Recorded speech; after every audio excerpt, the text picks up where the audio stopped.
책을 소개하는 여자 다연입니다.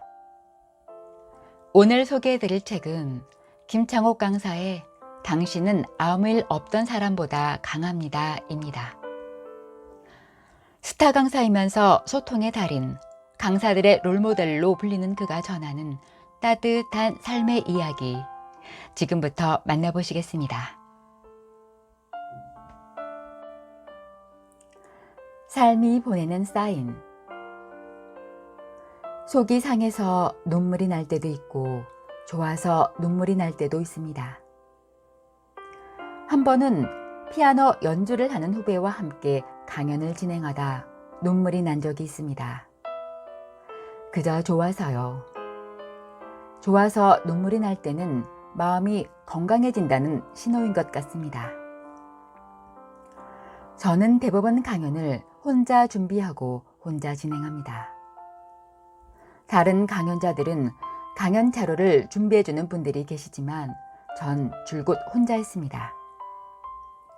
수년간 매번 다른 강연을 준비한다는 건 쉬운 일이 아니었습니다. 그래서 강연 전에 매우 민감해지기도 하죠. 사람들 앞에 섰을 때 그들의 순간순간이 즐겁고 유익해야 하니까, 그리고 이전에 했던 내용과 겹치지 않아야 하니까 저는 한시도 긴장을 늦출 수 없습니다. 그런데 피아노 연주를 하는 후배와 함께한 강연에서 후배의 연주에 집중하는 사람들을 보며 저는 잠시 마음을 쉴 수 있었습니다. 저도 모르게 눈물이 흘렀습니다. 아, 내가 지난 시간 동안 이 무게를 혼자 짊어져 왔구나. 위로받아 본 적 없는 사람은 자기가 아픈지도 모릅니다. 정말 좋은 식당에서 좋은 음식을 먹어보면 지금껏 자기가 먹어온 음식들이 얼마나 허술하고 몸에 안 좋았는지 알게 됩니다. 인스턴트 식품이나 자극적인 음식만 계속 먹으면 속이 부대낍니다. 그러다 편안한 음식을 먹어보면 아, 그동안 먹은 음식이 몸에 안 좋았구나 알게 되지요. 휴식을 취해본 적 없는 사람은 자기가 얼마나 빠른 속도로 달려가고 있는지 모릅니다. 짐을 내려놔 본 적 없는 사람은 자기 어깨에 얼마만큼의 무게가 실려 있는지 모릅니다. 여러분, 혼자 너무 짊어지지 마십시오. 자기 혼자 5년, 10년, 20년 나 아니면 안 될 거라고 생각해서 가족을 모두 책임지는 사람들이 있습니다. 그러면 나중에 습관이 돼서 내 짐을 남들과 나누기 힘들어집니다. 그럼 안 될까봐, 아니면 사람들이 날 필요로 하지 않을까봐, 내 존재가 잊혀질까봐. 그렇게 혼자 짐을 짊어지고 가다 보면 나중에 억울하기도 하고 너무 힘들어서 휘청거리기도 하고 고꾸라져 넘어지기도 합니다. 지금 혹시 짐을 혼자 다 쥐고 혼자 책임지려 하고 있다면 주변 사람들에게 나눠 들어달라고 말해보고 부탁도 해보시기 바랍니다. 이젠 한계라고 삶이 신호를 보내고 있을지도 모릅니다. 운전을 할 때 우리는 수많은 신호를 봅니다. 저는 디스크 시술을 2번 받았는데 병상에 누워있을 때 의사 선생님께서 이런 말씀을 하셨습니다. 선생님, 몸이 아픈 것은 몸이 사인을 보내는 거예요. 자기 얘기 좀 들어달라고.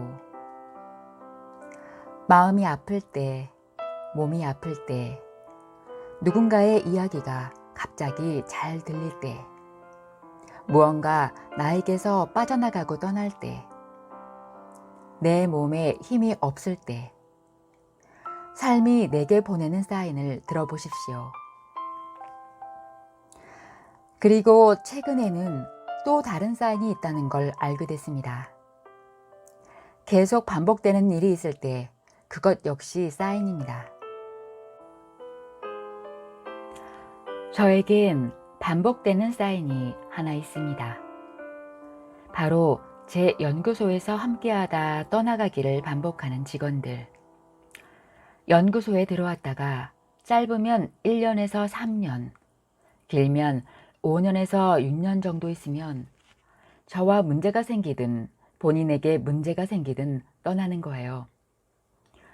5년 넘게 함께한 친구가 있는데 그 친구를 보면 문득 아, 이 사람도 곧 떠나겠구나 하는 생각이 듭니다. 처음에는 왜 이러지? 뭔가 문제가 있는데 원인이 뭐지? 왜 문제 있는 사람만 들어오지? 나한테 잘못이 있는 걸까? 이런 생각을 했습니다. 그러다 반복되는 건 삶이 보내는 사인이라는 깨우침을 얻었습니다. 문제는 내 안에서 먼저 찾아보는 게 순서입니다. 어린 시절 어느 순간 알게 된 것이 있습니다. 아, 우리 엄마는 글을 모르시는구나. 아, 우리 아빠는 귀가 안 들리시는구나. 그래서 학교에서 진학 상담을 할 때 엄마가 안 오시려 하는구나. 아버지는 아예 오실 수가 없구나. 그리고 그게 너무 좋은 거예요. 성적표를 받으면 전 칼로 글자를 지우고 펜으로 정교하게 수정해서 부모님을 속이곤 했습니다. 칼날로 숫자 7 위를 지우면 1이 됩니다. 78등이 18등이 되는 것이죠. 글을 모르는 어머니와 귀가 들리지 않는 아버지, 어리고 철없던 시절에는 제 인생에 관여할 수 없는 부모님이 너무 좋았습니다. 하지만 서서히 문제가 생겼습니다. 어떻게 살아야 할지 모르겠고 삶의 문턱마다 기다리고 있는 선택의 순간 앞에서 무엇을 기준 삼아 길을 가야 할지 모르겠고 지금은 제게 소통 전문가란 수식어가 붙어있지만 예전에는 사람들과 관계 맺는 데에도 어려움이 많았습니다. 제겐 그런 배움이 부족했던 것입니다. 그러다 보니 제 가까이 있는 사람들과의 관계에서 문제가 생겼습니다.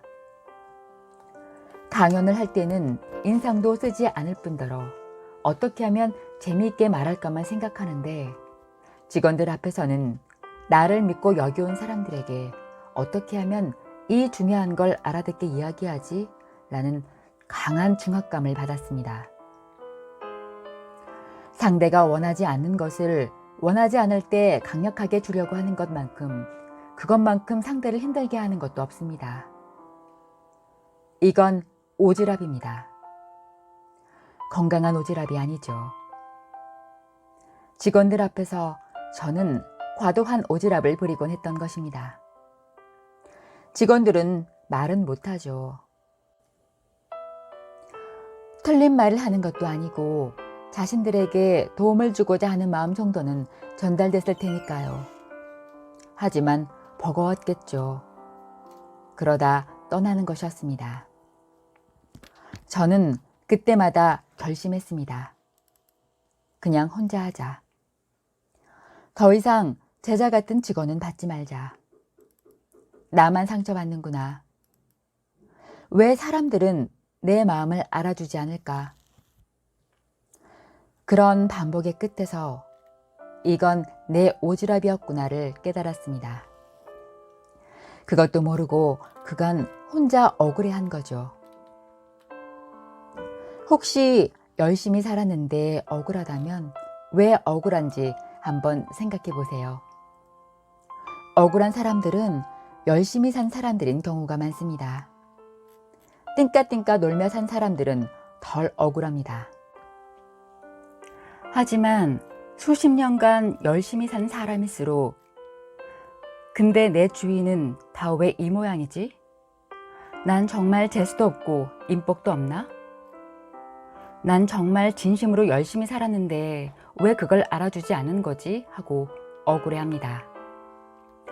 남들보다 열심히 공부했는데 성적도 안 나오고 주변 사람들에게 잘해주고 노력했는데 다 나를 떠나고 굳은 일을 마다 않고 최선을 다했는데 티는 안 나고 나보다 대충 한 놈들은 다 잘되고 그렇게 억울해집니다, 인생이. 당신은 최근에 어떤 사인을 들으셨나요? 사인은 반응이 있어야 자주 보내줍니다. 사인을 보냈는데 우리가 자꾸 모른 척하면 삶은 더 이상 우리에게 사인을 보내지 않습니다. 그땐 정말 어디로 가야 할지, 어떻게 살아야 할지 모르게 됩니다. 사람 사는 게 뭐 대단한 게 있을까요? 어마어마하게 벌어도 어마어마하게 행복한 건 아닌 것 같습니다.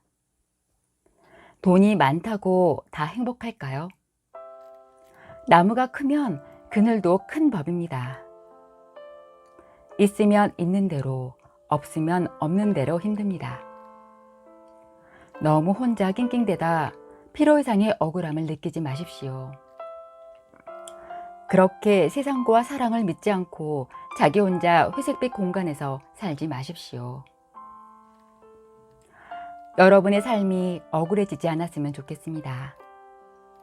삶과 세상과 사랑을 믿지 않는 그런 우울한 삶이 되지 않았으면 합니다. 여기까지 읽어드렸습니다. 아쉽지만 다음 시간에 또 읽어드리도록 하겠습니다. 책과 함께 편안한 시간 보내시기 바라며 그럼 다음 시간에 또 뵙겠습니다. 지금까지 책소녀 다연이었습니다. 감사합니다.